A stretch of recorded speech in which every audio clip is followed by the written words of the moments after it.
जय श्री कृष्ण चैतन्य प्रभु नित्यानंद श्री अद्वैत गदाधार श्रीवासादि गौर भक्त वृंदा। हरे कृष्णा कृष्ण कृष्ण हरे हरे, हरे Ram Ram Ram Hare Hare. Hare Krishna, thank you for joining.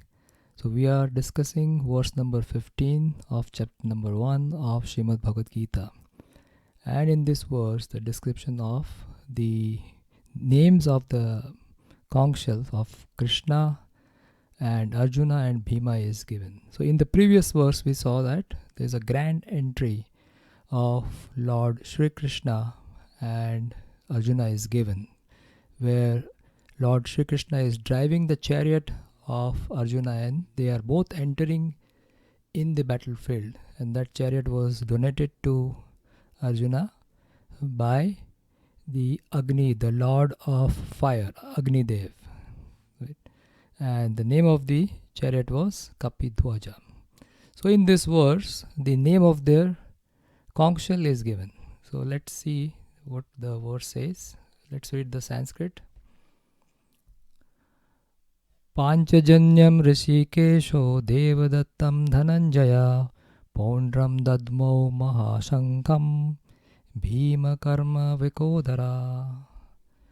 So the translation goes as Lord Krishna blew his conch shell. Now remember, their conch shell has been defined as transcendental, Divyam, Divya Shankha. So Lord Krishna blew his transcendental conch shell called as Panchajanya. And then Arjuna blew at the same time his, and that conch shell name is Devadatta. And Bhima, the voracious eater, Vrikodara. So Bhima has been defined as, or here Bhima has been called as Vrika Udara, somebody who eats a lot or a voracious eater, and performer of Herculean tasks. So he just not eats, but he also performs Herculean tasks. He can do what thousands of people can do at one time. Blew his terrific conch shell called Pondra. So that is the name of Bhima's conch shell. So let's see what Srila Prabhupada has to say in the purport. So in the purport, first of all, Prabhupada discusses the term Rishikesha. So Krishna's name, or Krishna has been called over here as Rishikesha. So Rishikesha means he is a controller of senses. So Lord Krishna is referred to as Rishikesha in this verse because he is the owner of all senses. So where, Narad Muni, he describes that how to perform a bhakti, or how performance of bhakti should be done. So he says, Sarva Padi Vinirmukta. When somebody gives up all kind of designations, Tat Paratvena Nirmalam. So when we have designation, our heart is contaminated, our mind is contaminated, because we are identifying ourselves with something which we are not. So Sarva Upadhi Vinirmukta Tat Paratvena Nirmalam. And then he's saying Rishikena means using your senses. Rishikena, Rishikesha, you serve Rishikesha, or one who is the controller of the senses. Rishika Isha. These are two words. Rishikena Rishikesha Sevanam. When you serve receiving your senses, the master of the senses, Rishikesha. Sevanam, when you perform service, then that is called as Sevanam Bhakti Ruchyate. So that is the actual bhakti. Means bhakti involves actually serving the Lord. Without service, this is not bhakti, it is just devotion. So that's why Srila Prabhupada has coined many terms, and we'll see one of the terms which is coming up. And one of so he has called bhakti as devotional service. It's not just devotion. It's devotion plus service. So that is bhakti.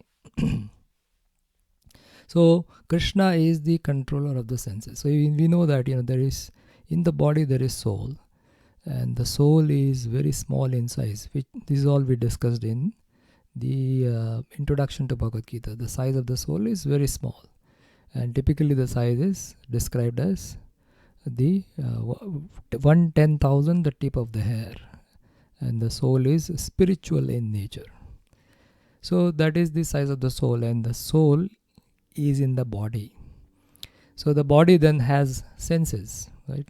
We have different senses, and these senses are actually controlled. The activity which are done by the senses are done by the help of the demigods. They are working under the direction of Krishna. Krishna explains that. So in that way, Krishna is the controller of the senses. And when we become devotee, then he start controlling our senses. So this is one of the principle in bhakti, that we actually pray to Krishna that Krishna, please engage us in your service using the senses. Yes, and then Krishna becomes the controller of our senses, and he engages our senses in such a way that he is engaged in his service. Those senses are engaged in his service. So that is actually bhakti. Next, Prabhupada writes, the living entities are parts and parcel of him. Now this term will come many times, parts and parcel. We have encountered this term in introduction too, but we have not discussed that what it means. So today I am going to discuss this. What is the meaning of part and parcel of Krishna? So let's read the sentence first and then we'll discuss this point. The living entities are parts and parcel of him, and therefore the senses of the living entities are also parts and parcel of his senses. So let's discuss this point, parts and parcel. So we will hear this term. Prabhupada mentions this term, that the living entity is parts and parcel of Krishna. What does it mean?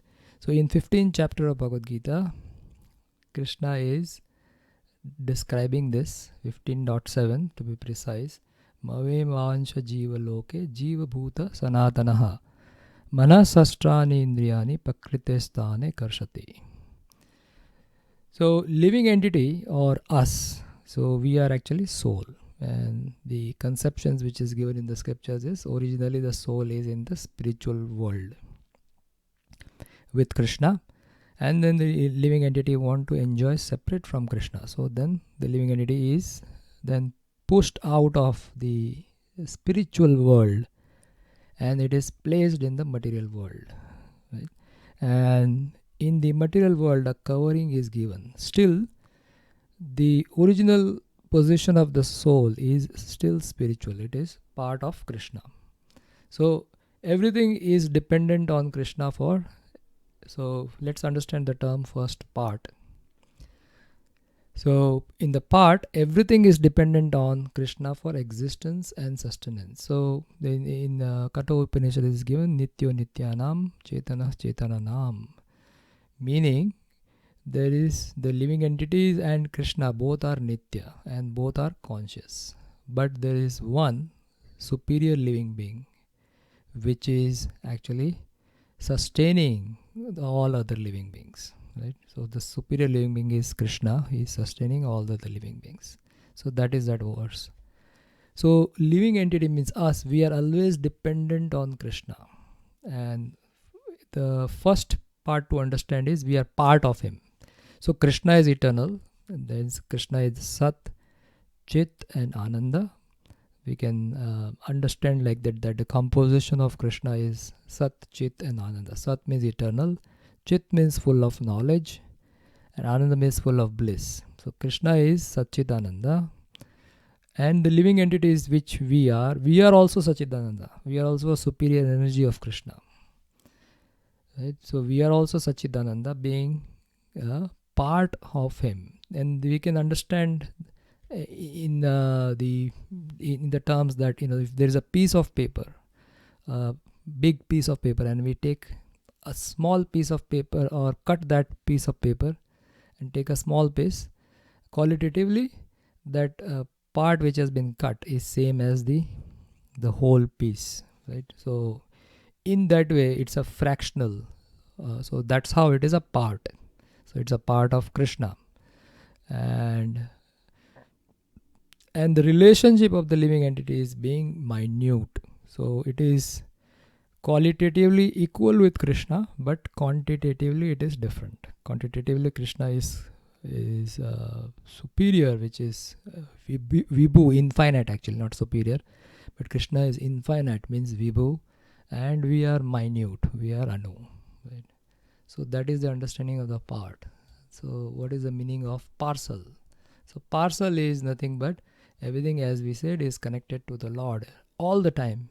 So similarly, the living entity, which is a part, which is eternally a fragmental part of Krishna, is also connected with Krishna. So how is that connection happens? So that soul is actually conscious, because we said over here that it is the soul is also Satchidananda. So Chit means Chit means knowledge or being conscious. So we have consciousness. The soul is conscious and always attracted to Krishna. Right? It is in relation with Krishna all the time, either directly in the spiritual world, right, or indirectly in the material world, as it is attracted to the matter. So matter is also energy of Krishna. So because, and that part I am going to explain here, how matter is also energy of Krishna. But the spirit and the matter, these are, if the soul is connected with Krishna in the spiritual world, then it is attracted to the spiritual energy of the of the spiritual world and Krishna. But if it is attracted to the material energy of Krishna, then it is still attracted to Krishna, but it is attracted to Krishna in an indirect way. So when it is connected to Krishna in the spiritual world in a direct way, it is very blissful, because it's enjoying the pastime with Krishna. But whereas when the soul is coming from the spiritual world to the material world, then the soul is actually attracted to Maya energy of Krishna. And when it experiences this Maya energy of Krishna, it is miserable. How that misery happens? It has to go through this birth, death, old age, and disease. So this is the understanding of the part and parcel. So the part and parcel means it is a fragmental part of Krishna, and it is always connected to Krishna. The soul is always connected to Krishna. Similarly, the matter is also coming from Krishna. Actually, Krishna is saying Maya Adhyakshana Prakriti. In many places he explains this point, but in particularly in the 7th chapter in the beginning, Krishna explains this, that matter is connected to Krishna. Matter is coming out of him. But this matter doesn't have same quality. Though it is coming out of Krishna, it doesn't have the same quality as Krishna. So it is called as a separated energy. And though it is coming out of Krishna, it is not having consciousness. So that's why it is called as inferior.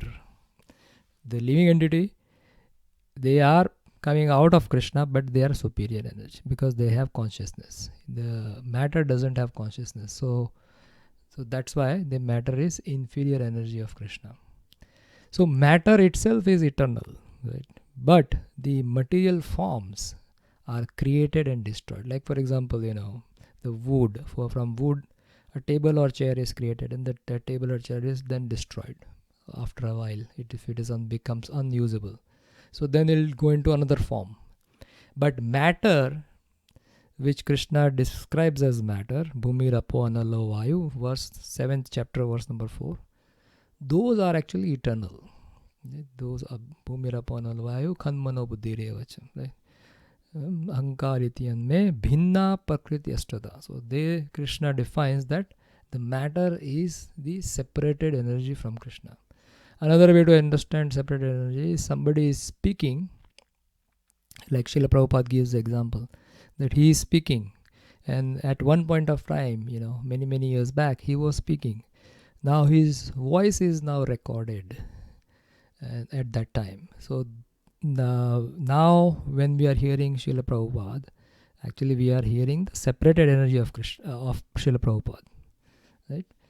Because that energy which has been recorded is separate from, it is Prabhupada as well as it is not Prabhupada, because it says separated energy.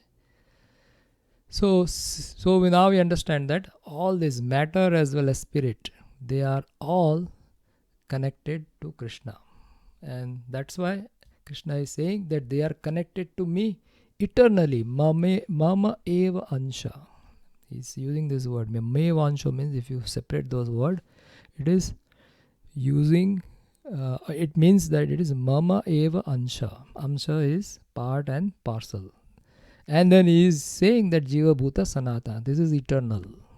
So eternally we are connected with Krishna. We are parts of Krishna, as we understood this term Anu and Vibhu. And then we are also attracted to Krishna all the time, whether it is directly to Krishna or to the material energy of Krishna. So that both, either way, we are attracted to Krishna. So that is the meaning of part and parcel. So coming back to our discussion, so Prabhupada says over here, the living entities are part and parcel of him, and therefore the senses of the living entity are also parts and parcel of his senses. So because we are part of Krishna, and his senses are superior, and our senses are also connected with him. But in our case, when we are materially contaminated, it is inferior in nature. Yeah. Of course, it's conscious, but it is inferior in nature. Next is Prabhupada talking about impersonalism. The impersonalist cannot account for the senses of the living entities, and therefore they are always anxious to describe all living entities as senseless and impersonal. So there are different personalist philosophy and impersonalist philosophy. So the goal of the impersonalist is that we are all actually coming from Brahman. So when Brahman at some point of time comes in contact with Maya, then our existence, we become we take a form in this material world. But this is actually Maya. And the goal is to go back to Brahman. So dissolve our current state and then go back to Brahman, which is impersonal in nature. There is no personality of there. Like Krishna, when he was here in this world, he was a person. And similarly, when Krishna goes back in the spiritual world, he is still a person. Because Krishna doesn't change his body. His body is Sachidananda.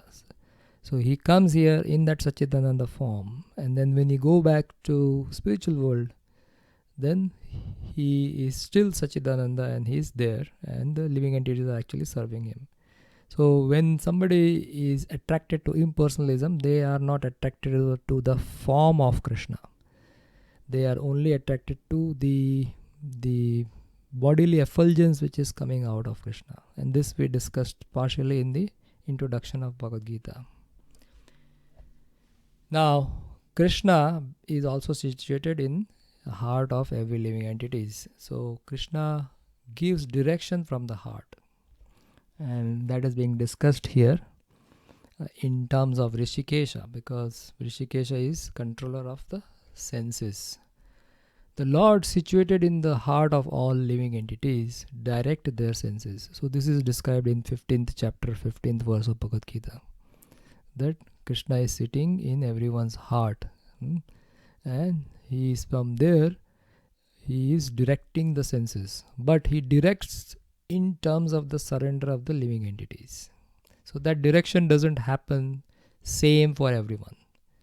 So somebody who is surrendered to the Lord, meaning he wants to perform bhakti, in that case, in the case of pure devotee, he directly controls their senses. So he directs from the heart. He sits in our heart. He's sitting in the heart of everyone. But for the devotees, he is active, meaning he gives directions from the heart. Here in the battlefield of Kurukshetra, the Lord directly controls the transcendental senses of Arjuna, and thus his particular name of Rishikesha is being used, because he is going to control the senses of Arjuna. by sitting, he's already sitting in the heart and he's active in his heart, and he's going to show him direction. Basically controlling his senses means he's going to give him directions, what to do, what not to do. Next, Prabhupada discusses that there are different names of Krishna based on different activities. The Lord has different names according to his different activities. Right?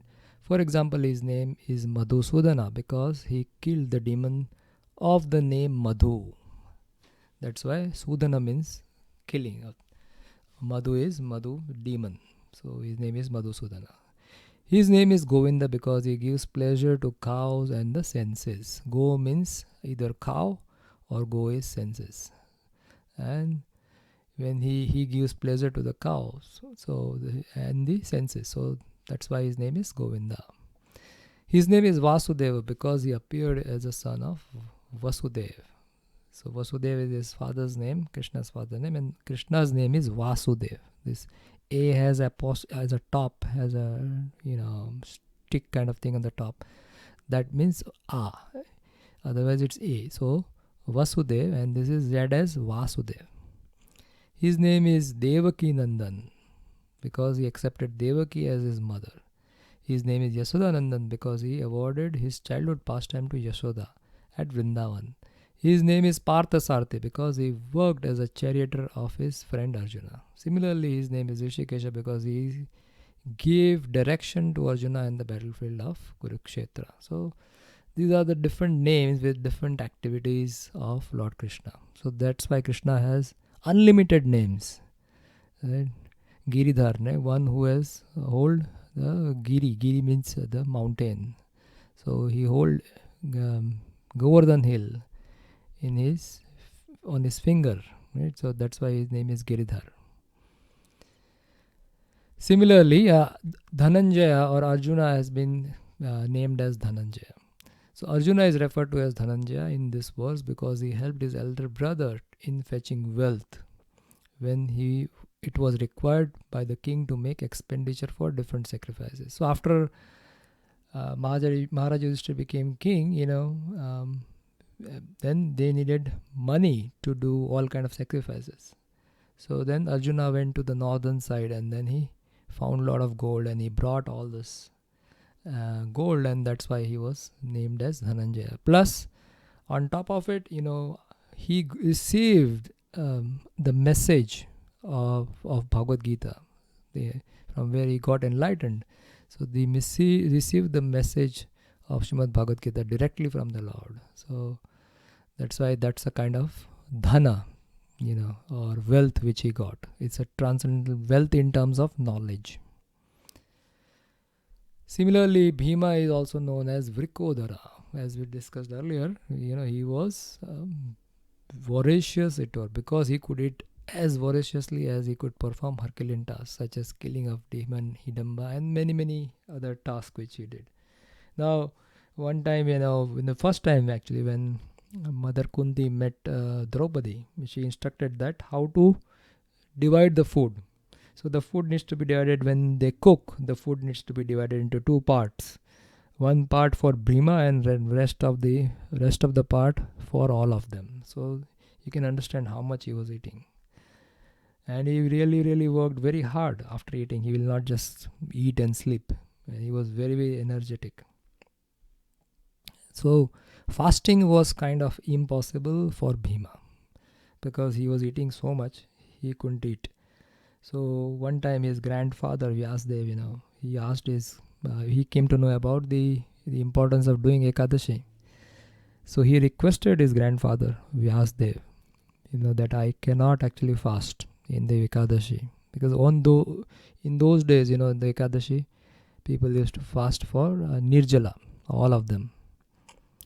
So then there was a concession made for Bhima that okay, if you just do one Ekadashi in the entire year, and if you do not even drink water or anything, then you'll get the benefit of all the other Ekadashis which you have not done. But this was only meant for Bhima. So that permission was given to him to perform Nirjala Ekadashi on that one day in the month of June. Normally it would come. So that's why that Ekadashi is called as Pandav Nirjala Ekadashi. So we must have heard about this. So that's where this Ekadashi name came into. And then it's discussed that, the emotions of both the side is different. So the particular types of conch shell blown by different personalities on the side of the Pandavas. So the names are given, right? Panchajanya was blown by Rishikesha. So there is also a story that when Lord Krishna, how he got his, his conch shell. His conch shell name is Panchajanya. So Krishna killed the demon named as Panchajanya, and then after killing him, he got that conch shell which that demon had. Demon was actually hiding in that conch shell. So that conch shell was received by Krishna in this way. So whenever Krishna comes in this material world, this conch shell actually is eternal part of Krishna. It's always there with Krishna. But when Krishna comes in this material world, then all these things comes to Krishna in different ways.